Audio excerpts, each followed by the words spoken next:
भारतीय राजनीति हमेशा से रंग बदलने और नए समीकरण बनाने के लिए जानी जाती है। नेताओं के बयान, उनका रुख और उनकी छवि कभी भी राजनीतिक हलचल पैदा कर सकती है। कांग्रेस के वरिष्ठ नेता और तिरुवनंतपुरम से सांसद डॉक्टर शशि थरूर हाल ही में इसी तरह के राजनीतिक चर्चाओं के केंद्र में आ गए हैं। वजह यह है कि थरूर कई मौकों पर प्रधानमंत्री नरेंद्र मोदी और बीजेपी सरकार की तारीफ करते नजर आते हैं। उनके यही बयान सीधे तौर पर कांग्रेस की लाइन से अलग दिखते हैं और यही वजह है कि सवाल उठने लगे हैं कि क्या शशि थरूर धीरे धीरे बीजेपी के फेवरेट बनते जा रहे हैं, और अगर ऐसा है तो क्या कांग्रेस को इस पर चिंता करनी चाहिए। शशि थरूर का सफर बड़ा दिलचस्प रहा है। राजनीति में आने से पहले वह संयुक्त राष्ट्र यूएन में लंबे समय तक सेवा दे चुके हैं। साल 2009 में उन्होंने कांग्रेस टिकट पर केरल के तिरुवनंतपुरम से लोकसभा चुनाव जीता और तब से लगातार संसद में उनकी मौजूदगी बनी रही है। अंग्रेजी भाषा पर उनकी गजब की पकड़, धाराप्रवाह भाषण और आधुनिक सोच ने उन्हें युवाओं के बीच बेहद लोकप्रिय बना दिया है। कांग्रेस पार्टी में भी उनकी पहचान एक बौद्धिक और उदारवादी नेता की रही है, जो हमेशा तथ्यों और लॉजिक के साथ अपनी बात रखते हैं। लेकिन अब सवाल उठता है कि बीजेपी को आखिर शशि थरूर क्यों पसंद है। दरअसल थरूर की छवि कांग्रेस के कई नेताओं से बिल्कुल अलग है। वे ना तो कट्टर बयान देते हैं और ना ही हर मुद्दे पर सरकार का अंधाधुंध विरोध करते हैं। वह उदारवादी हैं और कई मुद्दों पर सरकार के कदमों को सही मानते हैं, उनकी सराहना भी करते हैं। इससे उनकी छवि एक संतुलित और ईमानदार नेता की बनती है। यही कारण है कि बीजेपी उन्हें पॉजिटिव विपक्षी यानी सकारात्मक विरोधी के तौर पर देखती है। इसके अलावा शशि थरूर की पहचान सिर्फ केरल तक सीमित नहीं है, उनकी छवि राष्ट्रीय और अंतर्राष्ट्रीय स्तर पर है।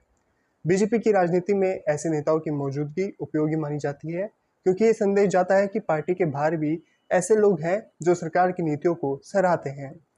सबसे खास बात यह है कि शशि थरूर कई बार खुले तौर पर ये कह चुके हैं कि वह गर्व से हिंदू हैं, लेकिन उनकी हिंदुत्व की परिभाषा समावेशी है, जिसमें सभी धर्मों और विचारों के लिए जगह है। बीजेपी इस बयानबाजी को अपने हित में इस्तेमाल करना चाहती है, क्योंकि इससे ये संदेश जाता है कि विपक्ष में भी ऐसे नेता हैं जो धर्म के सवाल पर बीजेपी के खिलाफ कट्टर नहीं है। अब बात करते हैं कांग्रेस की मुश्किलों की। कांग्रेस पार्टी को लगता है कि शशि थरूर का ये रुख कहीं पार्टी के लिए नुकसानदेह ना साबित हो जाए। सबसे बड़ी समस्या ये है कि थरूर कई बार कांग्रेस की आधिकारिक लाइन से अलग बयान देते हैं। उदाहरण के तौर पर संसद में प्रधानमंत्री नरेंद्र मोदी के विदेश नीति की तारीफ करना, विदेश में भारत की छवि को लेकर सकारात्मक बातें करना या कई बार बीजेपी नेताओं के व्यक्तिगत तारीफ कर देना। ये सब कांग्रेस के लिए परेशानी का सबक है, क्योंकि एक ही पार्टी में दो अलग अलग सुर सुनाई देने से जनता के बीच गलत संदेश जाता है।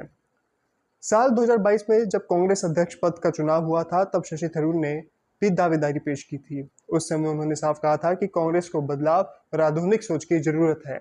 ये बयान पार्टी के पुराने गार्ड को बिल्कुल पसंद नहीं आया। दरअसल ये संदेश गया कि थरूर राहुल गांधी की लाइन से अलग राजनीति करना चाहते हैं। यही वजह है कि कांग्रेस में एक धड़ा थरूर पर हमेशा शक की निगाह रखता है। पार्टी के भीतर ये भी डर है कि बीजेपी थरूर को एक ट्रोजन हॉर्स की तरह इस्तेमाल न कर ले, यानी विपक्ष में रहकर भी ऐसा नेता जो बीजेपी को अप्रत्यक्ष रूप से फायदा पहुंचाए। हाल ही के दिनों में कई घटनाओं ने इस चर्चा को और तेज कर दिया है। संसद में शशि थरूर ने प्रधानमंत्री मोदी की विदेश नीति की जमकर तारीफ की। उन्होंने कहा कि सरकार ने कई मौकों पर भारत की साख बढ़ाई है और दुनिया में देश की छवि मजबूत हुई है। इसके अलावा केरल में बीजेपी नेताओं के साथ उनकी मुलाकातें भी मीडिया की सुर्खियां बनी। यहाँ तक कि बीजेपी के कुछ बड़े नेताओं ने सार्वजनिक मंच से थरूर की तारीफ करते हुए कहा कि विपक्ष में होते हुए भी वह देशहित की बातें करते हैं। इन घटनाओं से कांग्रेस के भीतर बेचैनी बढ़ गई है। पार्टी नेताओं को लगता है कि शशि थरूर धीरे धीरे कांग्रेस से दूर और बीजेपी के नजदीक खिसक रहे हैं। हालांकि थरूर खुद बार बार ये कहते हैं कि उनका कांग्रेस छोड़ने का कोई इरादा नहीं है और वह कांग्रेस के सिपाही हैं, लेकिन राजनीति में सिर्फ बयानों से बात साफ नहीं होती, बल्कि जनता और मीडिया की धारणा भी मायने रखती है। और फिलहाल धारणा ये बन रही है कि शशि थरूर बीजेपी के फेवरेट बनते जा रहे हैं। कांग्रेस के लिए ये स्थिति इसलिए भी खतरनाक है क्योंकि पार्टी पहले से ही नेतृत्व संकट और लगातार हार का सामना कर रही है।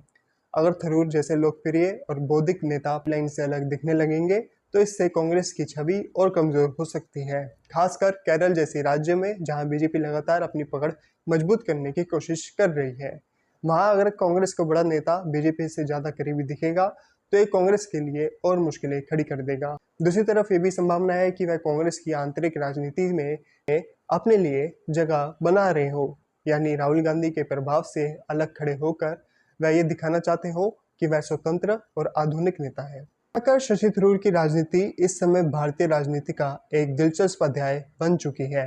बीजेपी उन्हें अपने लिए उपयोगी मान रही है, जबकि कांग्रेस उनके रुख से परेशान है। अगले समय में ये देखना दिलचस्प होगा कि थरूर वास्तव में किस दिशा में कदम बढ़ाते हैं। क्या वह कांग्रेस में रहते हुए अपनी अलग पहचान बनाने की कोशिश करेंगे, या फिर कभी भविष्य में बीजेपी के साथ कोई नया राजनीतिक समीकरण गढ़ेंगे।